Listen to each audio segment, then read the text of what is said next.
नमस्कार दोस्तों, स्वागत है मेरे यूट्यूब चैनल में। दोस्तों आज एसएससी जीडी संबंधी एक नई अपडेट आई हुई है एसएससी ऑफिशियल साइट में, जिसके बारे में मैं जानकारी देना चाहता हूं। इसमें एक नई अपडेट के तहत हम पहले ऑफिशियल साइट में जाएंगे समय को न गवाते हुए, और आपके सामने लाइव प्रूफ दिखाऊंगा कि जो ऑफिशियल साइट पे जो नोटिफिकेशन आई हुई है और जो भी उसमें एग्जामिनेशन कैलेंडर में जो अपडेट दिया गया है उसी के माध्यम से मैं इसे बता रहा हूँ, जिससे आप पूर्ण रूप से बिलीव कर सकते हैं। चाहे तो आप खुद से अपने ऑफिशियल साइट में जाके इसे चेक भी कर सकते हैं। देखिए दोस्तों, आपके सामने मैंने एग्जामिनेशन कैलेंडर को मैंने ओपन किया और देखा कि इसमें बताने का मैं प्रयास कर रहा हूँ कि जो अपडेट आई हुई है वो कहाँ पर है। ये अब जो एग्जामिनेशन कैलेंडर जो डाउनलोड हो चुकी है, जिसको हम जाते हैं 14वें नंबर के पेज पे जाते हैं, उसमें देखते हैं कि यहाँ पे लिखा हुआ है constable GD in central arm police force CAPF SSF and rifleman in Assam rifle examination 2022 CBE, जिसमें कि बताया गया है अपडेट के तौर पे 10/12/2022 से इसकी जो है एग्जामिनेशन की जो ओपनिंग होगी और एग्जामिनेशन ऑनलाइन फॉर्म की ओपनिंग होगी, जिसमें मतलब हम फॉर्म भर सकेंगे। और इसको फॉर्म का लास्ट डेट है 19/1/2023 तक। तो इसमें बताया गया है कि 10/12/2022 से 19/1/2022 तक इसकी फॉर्म भरी जाएगी और लास्ट डेट 19/1/2023 है। तो इसकी जो एग्ज़ाम की जो डेट है मार्च अप्रैल 2023 तक हो सकता है। तो दोस्तों इस तरह से जो है इसकी अपडेट जो है आई हुई है, जो कि एग्ज़ाम का भी काफ़ी समय है और फिजिकल जो जिसकी छूट गई है, जो अभी तक तैयारी नहीं कर रहे थे, उनके लिए भी एक अच्छा सुनहरा मौका है जो कि कर सकते हैं। जो अभी इससे पहले जो है एसएससी से संबंधित जो एग्ज़ाम हुई, ये भर्ती हुई, जिसमें कि किसी कारणवश वो कमी रह गई थी उसी मापदंड में या किसी किसी चीज़ में वो चूक गए थे, उनके लिए एक और फिर से सुनहरा मौका है। एज क्राइटेरिया की बात करें तो एज में जो अगर किसी की ज़्यादा हो गई तो एज रिलैक्सेशन लेके चेस्ट रिलैक्सेशन जो भी मिलता है उसे कास्ट सर्टिफिकेट वगैरह लगा के जो है अच्छे से जो है अपना जो छूट मिलता है, आरक्षण मिलता है, उसे लेकर वो है अप्लाई करके जो है इसका लाभ उठा सकेंगे। तो दोस्तों इसे अब मैंने यहाँ दिखा दी और अब हम चलते हैं ऑफिशियल साइट में, जहाँ पे मैंने पीडीएफ डाउनलोड कर रखा है। उसमें हम देखेंगे कि इसकी फुल कंफर्मेशन जिसमें कि नोटिफिकेशन है जो एसएससी से संबंधित है, जिसमें हम देखेंगे कि कौन सा डेट कब से कब तक की लास्ट डेट है। जिसमें कि सबसे पहले हम देखते हैं कि इसके हम देखिए दोस्तों, नोटिफिकेशन के ऑफिशियल साइट के जो नोटिफिकेशन मैंने एसएससी का जो अपडेट आया उसे अपलोड कर लिया है, डाउनलोड कर लिया है। जिसमें हम देखेंगे कि constable GD arm police force, जो कि हम 14 नंबर कॉलम के एग्जामिनेशन के 1400 नंबर कॉलम के में उसमें हमने पढ़ा, जो कि CAPF NIA SSF and rifleman GD in Assam rifle examination 2022, क्योंकि इसमें हमने 14 नंबर कॉलम में एग्जामिनेशन कैलेंडर में पढ़ा था। उसी को हमने जो है उसी के तहत मैंने इसे लोड किया, जिसमें कि हम देखते हैं कि इसकी जो ऑनलाइन की प्रारंभिक डेट कब होगी। तो ऑनलाइन जो प्रारंभिक जो डेट होगी वो 10/12/2022 से 19/1/2023, तो मतलब 10/12/2022 से इसे जो फॉर्म भरने की डेट होगी और 19/1/2023 ये जो है इसकी फॉर्म भरने की लास्ट डेट होगी। लेकिन इसमें बताया है कि last date and time receipt और ऑनलाइन एप्लीकेशन, मतलब रिसिप्ट जो है आप 19/1/2023 को जो है 1 बजे तक जो है इसे हम प्राप्त कर सकेंगे। लास्ट डेट सबमिशन जनरेटेड जो है 20/1/2023 है और last date time in the making online fees payment का जो डेट है 1/3/2023। इस तरह से दोस्तों आप भी इसे खुद से पढ़ सकते हैं। और मेल फीमेल के अनुसार जो है इसकी फ़ीस पेमेंट फीमेल का लगभग इसमें फ़ीस नहीं होती है, लेकिन मेल की 100 रुपीज़ होती है। एसटी एससी के लिए भी फ्री होती है, ये इसमें मतलब कोई पैसे नहीं लगते हैं। और इसमें बताया गया दोस्तों कि स्कॉडल कंप्यूटर बेस्ड एग्जामिनेशन जो है 2023 में इसकी जो है संचालित होगी एसएससी द्वारा, जो कि पहले की तरह जैसे हर जो दिया है उन्हें पता है कि किस तरह से इसके एग्जामिनेशन होते हैं। तो जो है अपने से अभी से प्रिपरेशन करना और अच्छे से तैयारी करना स्टार्ट कर दे दोस्तों। और हम आगे चलते हैं और देखते हैं कि कितनी वैकेंसी है और क्राइटेरिया जो भी हैं इसके बारे में आप इसकी लिंक डिस्क्रिप्शन में पीडीएफ जो है नोटिफिकेशन डाल देंगे यूट्यूब में, जिससे कि आप देख के अच्छे से अपने से खुद से अप्लाई करने से पहले सावधानीपूर्वक पढ़ के अप्लाई कर सकते हैं। देखते हैं दोस्तों कि इसमें सबसे पहले देखते हैं कि बीएसएफ का बीएसएफ का मेल के लिए पहले देखते हैं, जिसमें कि एससी के लिए 2021 है, एसटी के लिए 732, ओबीसी के लिए 2520, ईडब्ल्यूएस 128 और अंडर जो कि इसे बोले तो जो जनरल कैटेगरी में आते हैं 3991। टोटल जो है 9392 पद है। इस तरह से दोस्तों CISF, CRPF, SSB, ITBP, AR, NIA और SSF की जो है पद जो है टोटल देखा जाए तो 48,807 वैकेंसी निकली हुई हैं। उसी तरह से फीमेल की देखें दोस्तों तो जो है सबसे फर्स्ट में जो BSF है हम उसे बता रहे हैं, और इसी तरह से है जो आप भी देख सकते हैं खुद से भी, जिसमें कि SC के लिए 312, ST के लिए 127, OBC के लिए 420 और EWS के लिए 103 और जनरल कैटेगरी में 1002, टोटल 1964। इस तरह से जो है पूरी वैकेंसी आई हुई हैं, जिसमें कि टोटल मेल के 48,807 हैं और फीमेल के लिए टोटल 7,495 है। टोटल जो वैकेंसी कैलकुलेशन देखा जाए तो 56,302 है। इस प्रकार से हमने देखा कि इसकी किस तरह से वैकेंसी आई हुई है। और हम चलते हैं कि एक रिलेक्सेशन में, जिसमें कि आप देख सकते हैं ST SC में 5 ईयर की छूट जो है बताया गया है, OBC में 3 ईयर की, और एक सर्विस में जो कि पहले मिलिट्री में रह चुके हैं उनके लिए 3 वर्ष after direction of military service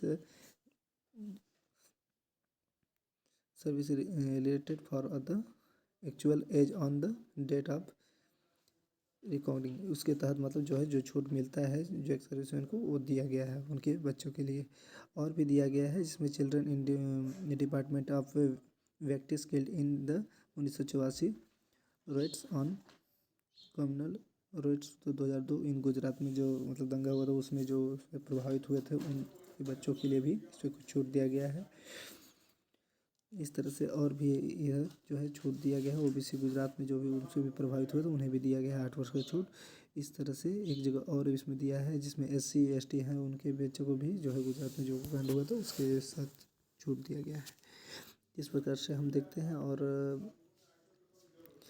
और भी नोटिफिकेशन है जो कि आप अच्छे से पढ़ सकते हैं दोस्तों, समय को न गंवाते हुए हम और आगे चलते हैं, इसको करते हैं और देखते हैं इम्पोर्टेंट जो है उसकी लिंक क्या है। देखिए इसमें क्वालिफिकेशन की बात कही गई, जिसमें candidate must pass matriculation and 10th मतलब 10वीं पास क्लास एग्जाम से पास होना चाहिए। किसी भी बोर्ड यूनिवर्सिटी से चल जाएगा लेकिन 10वीं पास होना जरूरी है, इसमें जो है बताया गया है। और हम आगे देखते हैं, हम मुख्य चीज़ों को देखना है दोस्तों, जैसे कि आपको बेनिफिट हो सके और आप फॉर्म भर इसमें एक बार श्योर होकर अच्छे से पढ़ाई कर लें और देख लें, ताकि आपको किसी भी तरह से क्लियर होना चाहिए कि मतलब कोई भी चीज़ ऐसा ना हो कि हम फॉर्म भर दिए और उसके लिए एलिजिबल ना हो। जिसमें बताया गया देखिए जैसे NCC की सर्टिफिकेट, कई लोग NCC कोर्स करते हैं जिसमें कि कुछ सर्टिफिकेट रहते हैं जिसके तहत वो छूट प्राप्त होती है। जिसमें बताया गया है NCC प्रमाण पत्र के लिए 5%, NCC के प्रमाण सर्टिफिकेट के लिए 3% और NCC के लिए 2%। ये मार्क्स जो है ऑथराइज की गई है, जो कि वहाँ पे आप एग्जामिनेशन जब क्रैक करते हैं उसमें अगर कमी होती है तो आपके जो डॉक्यूमेंट्स लगते हैं उससे जो है आपको एक बोनस अंक प्राप्त होता है, जिससे कि आपको कट ऑफ या एक अच्छा मार्क्स मिल जाता है, जिससे आपको सिलेक्शन पाना और आसान हो जाता है या तो अच्छे कैटेगरी में जॉब मिलना आसान हो जाता है। और इस तरह से देख सकते हैं दोस्तों, अपने रीजन में जिस रीजन से आप हैं बिलोंग करते हैं, रीजन का कहने का मतलब यह है कि जिस कैटेगरी में आप बिलोंग करते हैं उसमें से आप फॉर्म जाके यहाँ से अप्लाई कर सकते हैं। इसके लिए ऑफिशियल साइट भी यहाँ पे दिया हुआ है। जैसे मैं मान लीजिए छत्तीसगढ़ से हूँ तो छत्तीसगढ़ मध्य प्रदेश रीजन है, जिसमें बताया गया है डायरेक्टर MPR जिसकी स्टेट सिलेक्शन कम्युनिकेशन 5 फ्लोर, इसकी जो पता दिया गया है इसकी वेबसाइट से आप जो है क्लिक करके यहाँ से अंदर साइट की और जानकारी जो है ले सकते हैं। और फॉर्म अप्लाई करना हो या लास्ट में जो है जिन्होंने किया हो उन्हें पता है कि एडमिट कार्ड वगैरह आए या तो कुछ भी विशेष नोटिफिकेशन आता है तो इसके माध्यम से जाके स्पेशल एकदम डायरेक्ट साइट में जाके जो है इसकी हम जानकारी जो है ले सकते हैं। और नीचे देखते हैं जिसमें कि इसमें बताया गया है कि एग्ज़ाम में किस तरह से क्वेश्चन आएंगे, जिसमें बताया है कंप्यूटर बेस्ड एग्जामिनेशन होगा, जिसमें कि टोटल 100 मार्क्स के होंगे। ऑब्जेक्टिव टाइप पेपर होंगे इसकी, जिसमें कि चार प्रश्न होंगे जिसमें एक सही होगा। जिसमें बताया गया है कि जनरल इंटेलिजेंस एंड रीजनिंग जो है 25-25 मार्क्स की होगी, general knowledge and general awareness जो है 25 मार्क्स की होगी, और एलिमेंट्री मैथमेटिक्स जो है 25 की, और हिंदी इंग्लिश जो है 25 की। इस तरह से टोटल टाइम जो है वह 90 मिनट का होगा, जिसमें हमें इसको क्लियर मतलब पूरा देना होगा। दोस्तों इसमें देखने की बात यह है कि इससे पहले जो एग्ज़ाम हुए थे उसमें 25% मतलब 0.25 का जो है माइनस मार्किंग था। इसमें भी जो कि सेम नियम लागू है, there will be negative marking 0.25 marks which is wrong answer. जिसमें बताया गया है कि इसमें अगर आपने एक क्वेश्चन में अगर मतलब एक गलत करते हैं तो उसके जो है एक सही नंबर से -0.25 जो है मार्क्स कटेंगे। इस वजह से हम आगे इसमें बताया गया कि आपके किस किस सिलेबस से कैसे कैसे क्वेश्चन पूछे जाएंगे। जनरल इंटेलिजेंस एंड रीजनिंग में जो बताया गया है कि इस कैटेगरी के अंतर्गत क्या क्या आता है जिससे क्वेश्चन आएंगे, उसके बारे में जानकारी दी गई जो आप अच्छे से पढ़ सकते हैं।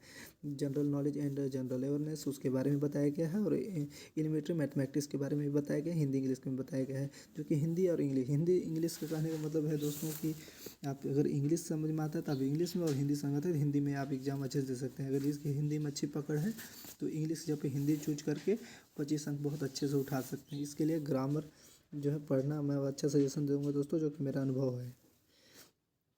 हाइट की बात करें पहले, फिजिकल एलिमेंट मतलब फिजिकल में वहाँ क्या करना होगा क्या देना होगा इसके बारे में यहाँ पे डिटेल बताया गया है। जिसमें मेल के लिए बताया गया है 5 किलोमीटर जो है 24 मिनट में कंप्लीट करना है, और फीमेल के लिए वही 1.6 मतलब 1600 मीटर जो है 8.5 मिनट लगभग में इसको पूरा करना है। इससे कोशिश यही करना है दोस्तों कि ये जो 5 मिनट 24 सेकंड जो दिखा रहा है उसको 5 किलोमीटर 24 मिनट में दिखा रहा है जो, उसको हमें कम से कम समय में कवर करने की कोशिश करना है। 20 से 22 में कवर हो तो बेटर होगा। इस तरह से जो है रेस इसमें बताया गया है, आप भी खुद से पढ़ सकते हैं। जैसे फॉर कैंडिडेट्स लद्दाख रीजन, जो लद्दाख रीजन से हैं उनके लिए कुछ अलग ही बताया गया है। उनके लिए कुछ छूट है, जैसे 800 मीटर के 4 मिनट में पूरा करना है, और 1600 मीटर जो है 6.5 मिनट में पूरा करना है। इस प्रकार से आप देखते हैं दोस्तों, ऊपरी तौर पे हम देखते हैं कि फिजिकल स्टैंडर्ड टेस्ट की जो पीएसटी है, इसमें मेल कैंडिडेट द्वारा मेल के लिए बताया गया है 170 सेंटीमीटर, और फीमेल के लिए बताया गया 157 सेंटीमीटर जो कि इसकी हाइट होगी। और कैटेगरी और रिलैक्सेशन भी दिया गया है, जो कि एरिया वाइज जो है बांटा गया है, जिसे आप अच्छे से पढ़ सकते हैं। जो कुछ हमारे गवर्नमेंट द्वारा उसमें छूट दी गई है उसके बारे में बताया गया है, जिसको आप अच्छे से पढ़ सकते हैं। आगे आते हैं दोस्तों, इसमें एक सीने का होता है जिसमें कि एक्सपेंडेड जो है 80 सेंटीमीटर होना चाहिए, और मैक्सिमम फुला के 5 सेंटीमीटर होना चाहिए। मतलब सीने की जो है फुलाने की जो प्रक्रिया है, जो भर्ती दिए हैं वो जानते होंगे, और नहीं जानते तो उसके बारे में फिर आगे की वीडियो में जानकारी दी जाएगी किस तरह से आप उसमें सिलेक्शन पा सकेंगे और कितना उसको फूलना चाहिए। तो मैक्सिमम जितना सीना है उससे 5 सेंटीमीटर एक्स्ट्रा फूलना चाहिए, तभी आप इसके लायक हैं। ऐसे मतलब आप सिलेक्शन लायक हैं, सिलेक्शन आपका हो सकता है, इससे पहले नहीं हो सकता। ये ध्यान देने वाली बात है। उसके बाद ये होगा, उसका वेट होगा, फिजिकल हो गया, चेस्ट वेट हो गया, उसके बाद फिर मेडिकल होगा। तो वो प्रक्रिया बहुत लंबा है, उसके आगे बाद में बताई जाएगी। बस आप इसको कर रहे हैं, उसको अच्छे से आप पढ़ सकते हैं समय को न गवाते हुए। इस तरह से आप जब एग्ज़ाम देने जाएंगे तो उस समय ध्यान देने वाली बात है दोस्तों। कई बार लोगों को क्या होता है, डाउट रहता है कि क्या लेके जाएं, पर दोस्तों आजकल कंपलसरी आधार कार्ड हो गया है, तो आधार कार्ड का ओरिजिनल आधार कार्ड ले आने की कोशिश करें दोस्तों, प्रिंट आउट ना ले जाएं। या तो लेके जाना है तो प्रिंट आउट आप ई आधार बोला गया है जिसको ले आ सकते हैं, नहीं तो अगर वो ना हो तो वोटर आईडी कार्ड ले आ सकते हैं, नहीं तो ड्राइवर लाइसेंस ले आ सकते हैं, या पैन कार्ड। मतलब इनमें से चारों में से जो भी है उसे आप ले आ सकते हैं। चारों वैलिड हैं, पर अधिकतर अब आधार ज़्यादा प्रचलित है तो आधार ले आ सकते हैं। जिसका शो नहीं है वो पासपोर्ट साइज इसमें बताया गया है, जो नोट हो बताया गया उसमें से किसी भी चीज़ को ले आ सकते हैं। जैसे पासपोर्ट है, आईडी कार्ड है, आईडी कार्ड जो है यूनिवर्सिटी द्वारा या कॉलेज द्वारा ऑथोराइज किया गया हो, दिया गया हो, एम्प्लॉयड आईडी कार्ड हो, एक serviceman discharge book issue by ministry defence किससे संबंधित हो, any other photo vote ID in central state government मतलब उसके द्वारा जो ही प्रोवाइड करके दिया गया है उसके लिए हो। इसमें बताया गया दोस्तों मोड ऑफ सिलेक्शन, सिलेक्शन की प्रक्रिया, सिलेक्शन किस प्रकार से होगा। जो बताया गया कि the recruitment process will consist of computer based examination. पहले बोल रहा है दोस्तों कि आपको सबसे पहले कंप्यूटर एग्जामिनेशन जो है CBE जो है इसको पास करना होगा। उसका फिजिकल इंटरेस्ट टेस्ट होगा, एफएनसीसी टेस्ट जो कि PET जो फिजिकल स्टैंडर्ड टेस्ट, इसको पास करना होगा। फिर मेडिकल एग्जामिनेशन जो है उसको देना होगा, और उसके बाद डॉक्यूमेंट वेरिफिकेशन होगा। इन सभी चीज़ों से जो क्वालिफाई होकर आगे बढ़ेंगे उन्हीं को जो है इसमें मौका मिलेगा आगे के लिए, जो कि सिलेक्शन जो मेरिट लिस्ट बनती है उसमें आने का। Candidate scoring willow the mentality cut off marks, उसमें कट ऑफ मार्क्स बताया गया कि कितना इसमें आ सकता है, जिससे NCC candidate holder in will be considered eligible for shortlisted in the next stage. मतलब फिजिकल के बाद जो बताया गया है कि इसमें 35% और ST OBC के लिए 33% जो है पास होने के लिए, मतलब इसमें बताया गया है कि यह लाना होगा उन्हें। इस तरह से जो है प्रमाण पत्र की छूट में बताया था, जो कि यहाँ पे फिर से उसी का वर्णन है, उसको आप देख सकते हैं। हाँ दोस्तों, एक फॉर्म भरने के समय ये ध्यान देने वाली बात है कि कैटेगरी, जिसे CAPF में जो जिसमें 6 अभी यहाँ पे दिया गया है, उसके अनुसार छः विभाग आता है, जैसे BSF, CISF, SSB, ITBP, Assam rifle और SSF। तो दोस्तों इसमें एक कोड दिया गया है जिसकी फॉर्म भरते समय विशेष ध्यान देने की ज़रूरत है दोस्तों, कि आपको रुचि अनुसार, इच्छा अनुसार जिस विभाग में जिस पद पे जिस मतलब कैटेगरी में जाना चाहते हैं, जैसे BSF, CISF, SSB, ITBP, Assam rifle या SSF में, तो उसके हिसाब से आपको जो है इसको कोड है दिया गया है ABCDEFG, इसको भरना है, उसको अच्छे से भर लेंगे, जिससे कि आपका जैसे मान लीजिए अगर आपका कट ऑफ बनता है CISF का बन गया 55, तो उसमें अगर आपने फर्स्ट दिया है CISF तो आपको CISF मिलेगा। अगर उसके बाद अगर मान लीजिए SSB का दिया है आपने और उसके कट ऑफ जो है SSB में अगर आपका कट ऑफ फंसता है तो आपको SSB मिल जाएगा। इस तरह से जो है ये आसान हो जाता है, आप वैकेंसी के संख्या के अनुसार भी अप्लाई इसको कर सकते हैं, या तो जिस डिफेंस में जाना चाहते हैं उसके अनुसार कर सकते हैं। और यहाँ पे बहुत सी चीज़ों को ऐसे बताया गया है, जिसको आप अच्छे से जो है शुरू करके पढ़ सकते हैं। इसकी ऑफिशियल साइट जो है हम यूट्यूब के लिंक डिस्क्रिप्शन में दे देंगे, और यहाँ पे हेल्पलाइन नंबर भी दिया है। अगर किसी तरह से दिक्कत या परेशानी आती है तो ऑफिस के टाइम में कॉल करके इससे बात करके जो है जानकारी ले सकते हैं। और उसके बाद यहाँ पे जो आवश्यक जो डॉक्यूमेंट होती हैं, जो एनेक्जर जो सर्टिफिकेट होते हैं, जैसे कि कास्ट सर्टिफिकेट, क्योंकि सेंट्रल कास्ट सर्टिफिकेट बनवाना होता है, जिसके आगे ले हम वीडियो में बताएंगे कि किस तरह से करते हैं। यहाँ नीचे में ये भी बताया गया किस तरह से फॉर्म अप्लाई करना है, पहले रजिस्ट्रेशन कैसे करना है, फिर फॉर्म अप्लाई कैसे करना है, कोड कैसे डालना है। कोड के बताने मतलब वही जो क्राइटेरिया जो उसमें बताया गया है कि CISF, BSF, NIA जो भी है उसके पद में क्या क्या कोड आएगा, उसी हिसाब से जो है आपको बाद में जब रिवाइज होगी तो करियर रिवाइज अंक के अनुसार जो है आपका सिलेक्शन होगा। तो उसमें बताया गया है, जैसे फॉर्म भरने का प्रक्रिया भी बताया गया है। साथ ही उसमें खास सर्टिफिकेट और यहाँ पे देख सकते हैं जैसे कि central certificate for service defence personnel और अनटास्किंग भी giving by the XBC man, सबके लिए जो है सर्टिफिकेट दिया गया है। इसी से आप जो है निकाल के जो है संबंधित अधिकारियों से वेरिफिकेशन करा के वो मतलब एक सर्टिफिकेट तैयार करके ला सकते हैं, जिसमें कि यहाँ बताया जैसे ST SC सर्टिफिकेट है। इसको वहाँ जो है जहाँ से मतलब अपने नज़दीकी ब्लॉक में जाके DM अधिकारी या मजिस्ट्रेट जो होते हैं उनसे इसको भरा के सब साइन करा के जो है अपने का ये सर्टिफिकेट प्राप्त कर सकते हैं, जो कि एग्ज़ाम के समय तो नहीं, लेकिन जैसे ही फिजिकल के समय जाएंगे उस समय बहुत आवश्यक रूप से इसकी ज़रूरत होती है। इनकम असिस्टेंट सर्टिफिकेट मतलब आय प्रमाण पत्र बनवाना होगा, जिसमें कि इसका भी विवरण जो है इसमें दिया गया है पहले से फॉर्म। इस तरह से पूरे फॉर्म को दिया गया है, और इसमें आप किस स्टेट बाई कोड मतलब आप किस स्टेट से हो उसकी कोड भी दी गई है, नीचे में आप आके देख सकते हैं। इस तरह से दोस्तों मैंने जितना हो सका उसको मैंने अच्छे से समझाने की कोशिश की है। तो अच्छा है दोस्तों, आप आई होप कि आपको समझ में आ गई होगी। समझ में आ गई हो तो